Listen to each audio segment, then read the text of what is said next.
Assalamu alaikum and welcome to Convert to Islam Stories, our YouTube channel dedicated to sharing inspiring narratives of individuals who have embraced Islam. Today, we embark on the captivating journey of Aisha Rosalie, a remarkable woman who discovered solace, purpose, and truth through her conversion. No. I say no because I wasn't religious. I didn't have a religion, but I had faith. In difficult moments, I would find myself talking to God. I didn't know what God was, who God is, but if I was in a difficult scenario, I would be like, God, can you please help me? I probably wouldn't use the word God, but yeah, I believed in a higher power, but I never really properly thought about it. I never told anyone that I believed. Aisha's story exemplifies the significance of community, self-reflection, and unwavering determination. From her initial moments of doubt to the profound encounters that ignited her spiritual awakening, we witness the challenges she faced and the triumphs she celebrated. Through her experiences, we gain insights into the diverse paths that lead people to Islam. Through these inspiring stories, we aim to foster understanding, inspire others, and highlight the boundless wonders of Islam. Stay tuned for Aisha Rosalie's powerful narrative as we celebrate the beauty of conversion and the transformative power of faith. Before that, please subscribe and turn on the notification to receive updates on other inspiring stories. Aisha Rosalie grew up in the UK in a very poor family, living in council housing. Her father's side of the family were travelers or gypsies. Aisha didn't have any specific religion growing up, but she had faith in a higher power during difficult moments. She would find herself talking to God, although she didn't know what God was or who God is. No. I say no because I wasn't religious. I didn't have a religion, but I had faith. In difficult moments, I would find myself talking to God. I didn't know what God was, who God is, but if I was in a difficult scenario, I would be like, God, can you please help me? I probably wouldn't use the word God, but yeah, I believed in a higher power, but I never really properly thought about it. I never told anyone that I believed. She believed in a higher power but didn't discuss it with anyone. Aisha's perspective changed when she visited Turkey and experienced Islam in depth for the first time. She was able to feel the religion through being inside a mosque and hearing the azan, which was different from her previous experiences with other religions. It was when I was in Turkey, and it was when I was in Blue Mosque, Sultan Ahmed, I think you guys call it. That's when I started really seeing into religion for the first time. I'd experienced other religions, but not to the depth that I experienced Islam. Other religions, I just kind of read about them, but Islam I experienced through feeling. From being inside the mosque, from hearing the azan, it was completely different. Aisha is now Muslim and considers it the highlight of her life. Aisha Rosalie admits to having subconscious prejudices about Islam, although she never saw herself as an Islamophobe. When her grandmother warned her not to visit a Muslim country, Aisha felt scared and expected the worst when she entered a mosque for the first time in Turkey. However, her experience with Islam and its followers was different from her expectations, and she was able to connect with the religion through feeling it. I had lots of prejudices, but they were subconscious. I never thought of myself as an Islamophobe. I never thought I didn't like a group of people. I was always trying to be kind. I was trying to be a good person. But yeah, I did have prejudices. When I first came to Turkey, I remember my granny said to me, please don't go to a Muslim country. Please, just don't go. She thought something was going to happen to me. And when she told me, don't go, it's a Muslim country, I was like, honestly, I got scared. Aisha's relationship with alcohol was complicated, and the death of her brother when she was 8 years old due to alcohol-related violence affected her deeply. The doctor had said that if her brother wasn't drunk, he wouldn't have died. This experience may have played a role in Aisha's eventual conversion to Islam. My brother died from alcohol. And the reason why it affected me so much is because, obviously I was very close to him, he was my brother. But the reason why it affected me so much is because when he died, the doctor said that if he wasn't drunk, he wouldn't have died. He got drunk, he got in a fight. One punch, it took one punch, and he hit the floor, the brain hit the back of his head, and he died. The traumatic incident in Al-Dada didn't deter Aisha from her partying habits. She continued to drink, although not as frequently as her friends. However, she always felt uncomfortable in those environments and eventually stopped attending parties altogether. It was during this time that she started exploring religion, trying to find a sense of purpose and fulfillment in life. She studied various religions, but found herself drawn to Islam. Turkey with bad intentions. I didn't have good intentions when I came here. So, I really waited until I'd lost, my whole self, pretty much, to the extent that I was looking for plastic surgery. I was actually trying to change myself. Allah waited until I lost my whole self until Allah took me to Islam. Another moment that was significant for Aisha was when she heard the adhan for the first time. She was standing between the Blue Mosque and Hagia Sophia when she heard it. The adhan was so loud that she stopped and listened to it. In that moment, she felt at peace and thought it was beautiful. I stood between Blue Mosque and Hagia Sophia. That's where I heard the azan for the first time. I mean, I'd heard it before, but this is when I really heard it. Like, I actually stopped and listened to the azan. Because when you're standing between those two mosques, it's so loud. The azan is so loud. And I remember standing there and just hearing the azan and thinking, wow, that is so beautiful. That is so peaceful. One of the biggest things that got her thinking seriously about Islam was when she did tasbih for the first time. She saw so many people doing it, and she thought they were using stress beads.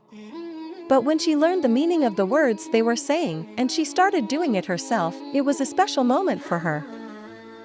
It was when I did tasbih for the first time. So when I saw people in Turkey doing tasbih, I saw so many people doing it. I thought they were stress beads. That's what I used to call them. I used to call my mum and be like, people in Turkey, they do stress beads. It's so cool, mum. So when I actually Googled for the first time what you're supposed to say when you do it, and I learned about Subhanallah, Alhamdulillah, Allahu Akbar, and I learned the meaning of these words, and I started doing it for the first time. After that experience, Aisha had to make her way back to her hostel. Her phone died, and she didn't know how to get back. How am I going to get back to my hostel? I'm in a foreign country, I don't know where to go. And I was panicking, and the azan was still playing. And then all of a sudden, it was like all my worries just dropped. Like, it was like everything just disappeared, and my anxiety left my body, and I thought, God, if you're real, this is kind of what's going through my mind. Like, God, if you're real, help me get back to my hostel. She prayed to Allah to help her find her way back, and she walked straight to her hostel with no intervention. This was a moment of tawakkul for her, and she knew that it was Allah who had guided her back. SubhanAllah, I just walked straight to my hostel. I didn't take a single wrong turn. I don't know how I did it. It was all by the grace of Allah. But I walked from Blue Mosque straight to my hostel with no intervention, no help, nobody helped me, and I was calm the entire time. There was not one moment where I thought, I've taken a wrong turn, I don't know where to go. SubhanAllah, it wasn't me, it was Allah that got me back to my hostel. From that moment on, Aisha's anxiety disappeared.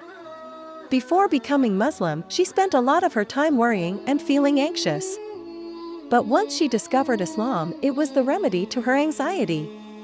She learned about tawakkul and having faith in Allah. Once I discovered Islam, once I became Muslim, it was the remedy to my anxiety. It was the thing that I've been searching for so long to stop me from feeling anxious all the time and worried all the time, because I learned tawakkul. I learned about having faith in God, about having faith in Allah subhanahu wa ta'ala. That feeling was what actually drew me to Islam. Aisha began reading the Quran after her experience, and it was the start of her journey as a Muslim. After a while, she started to feel a pull towards Islam. She continued to read the Quran, watched more lectures, and prayed 5 times a day. She found peace and comfort in her prayers, and she started to see the beauty of Islam. Sparked it for me was when I actually started praying. I thought, I'm going to try this, because like I said, I was really into self-help, and I thought, if someone can get up for Fajr, like, that makes them have amazing self-control. So that's what I started doing. I started using praying to help me gain control over my days, to help me structure my days. And by doing that, my days were becoming so much more productive. She was amazed by how this religion could change her life in such a positive way. As she learned more about Islam, she realized that she had found what she had been looking for. She felt like she had finally found her purpose in life. She decided to take the Shahada and officially become a Muslim. She was overjoyed and felt like a new person. The way Islam made me feel, I was like, this is the truth. Nothing in my life has given me this feeling. And because of that feeling, that's when I started taking it seriously, and I started going, this is from God, because only God can give me that contentment. I've tried so many things in my life to find contentment, to find happiness, and God has given me that with Islam. What really made her consider converting was when she started praying. She was into self-help, and she thought that getting up for Fajr required amazing self-control. She started using prayer to structure her day, and by doing that, her days became more productive. She loved the feeling of accomplishment she got from following a schedule and being productive.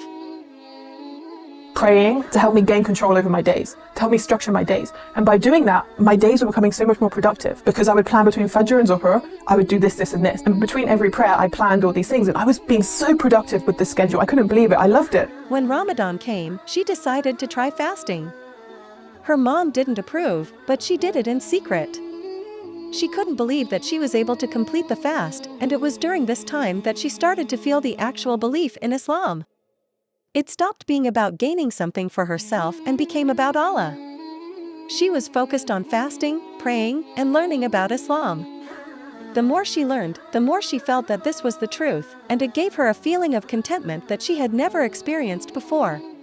It was the thing that I've been searching for so long to stop me from feeling anxious all the time and worried all the time, because I learned tawakkul. I learned about having faith in God, about having faith in Allah subhanahu wa ta'ala. That feeling was what actually drew me to Islam. Aisha Rosalie found the idea of leaving her old life behind the most intimidating part of taking the final step towards becoming a Muslim. She was scared of how her family would react, and the thought of changing her entire career was daunting. A career that she had worked on for 10 years and had defined her entire life. All these things were really intimidating to her.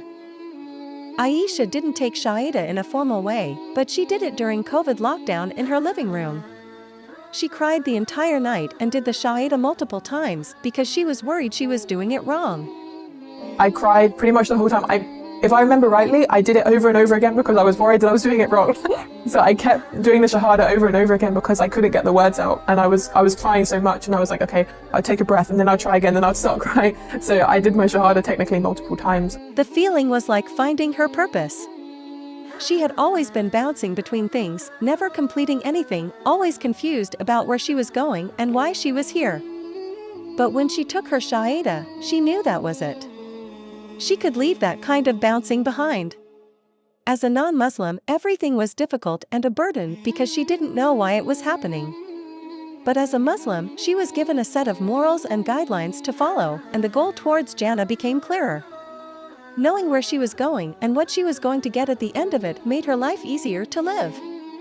When you're a non-Muslim, you have nothing to focus on. Everything's really difficult. Everything's a burden because you don't know why it's happening. You're confused. Where am I going? Why am I here? Why is this happening? Why am I doing this? You just don't know. But then all of a sudden, we're given these set of morals. We're given guidelines to follow. And then the goal becomes clearer. You know where you're going, why you're going there, what you're going to get at the end of it. And that's Jannah, inshallah. It was a very emotional time for her. Aisha Rosalie had studied acting in Los Angeles and had even appeared in several films. However, her decision to become a Muslim made it difficult for her to continue with her acting career. With the COVID pandemic leading to a halt in film shoots, Aisha had time to learn more about Islam and what it entailed. She made the conscious decision to only work on Muslim projects, as it aligned with her newfound beliefs. Like, as much as possible. So I knew what I could and couldn't do, and I was getting offered work again, and I was for the first time in my life, I was turning it down. I was like, no, I can't do this, sorry, I can't do this, I can't do this. And then I thought, where do I stand on this? Something that I've worked so hard to achieve, where do I stand on this? And that's when I made the intention to only work on Muslim projects. So I don't have to worry about a director who wants me to hug another man who doesn't understand why I can't hug him. You know, I don't have to worry about those things. When Aisha converted to Islam, her family and friends had mixed reactions. Her mother was initially concerned and even believed in fake news conspiracy theories. She even went as far as warning Aisha to be careful when going to a mosque, as she thought men might recruit her. Some of her friends thought she was being intimidated or doing it for a guy. Aisha lost many friends due to her conversion, and some still refused to speak to her. Her family didn't know how to act around her and believed she had gone crazy. So my mom, when I first converted to Islam, she came up to me with her Google searches, and she was not happy. She used the word terrorist a lot. I lost a lot of friends. There's still a lot of people that don't talk to me. One of my friends messaged me on Facebook and he said, are you doing this for a guy? Are you being intimidated? What's going on? Like, he genuinely thought I was in a scary situation. Aisha had been able to make some progress in changing her mother's perception of God, but it was still a work in progress. Aisha received a lot of Quran orders and messages from people who claimed to have become Muslim because of her influence. While she wasn't sure about the authenticity of some of the messages, she did know of at least one person who had converted to Islam after speaking with her on the phone. When asked about the best way to call people to Islam, Aisha believed that there was no universal best way. Instead, she believed that everyone played an important part in spreading the message of Islam, no matter how small their role. She emphasized the importance of understanding one's place in the puzzle of dawah and recognizing that different people connected with different approaches to dawah. For some, a more intellectual approach worked, while for others, a more streetwise approach was effective. So I don't know if anyone's like then becoming Muslim because of that. Regarding messages in my Instagram inbox, I've had a lot of messages of people saying like, oh, I became Muslim because of like this video, but I don't know if they're legit as well because these are people I haven't met. There's one girl who I've been in contact on the phone who she definitely became Muslim. So there are people I know of, but the people that I don't know of, I have no idea. Thank you for joining us on Aisha Rosalie's inspiring journey to Islam. Her story exemplifies the transformative power of faith and the importance of community. If you found her story touching and relatable, don't forget to like this video, comment below with your thoughts, and subscribe to our channel for more captivating convert to Islam stories. Stay connected as we continue to share narratives of individuals finding purpose and truth in Islam. Together, let's celebrate the beauty of faith and create a supportive community. Like, comment, and subscribe to be part of our growing family. Assalamu alaikum.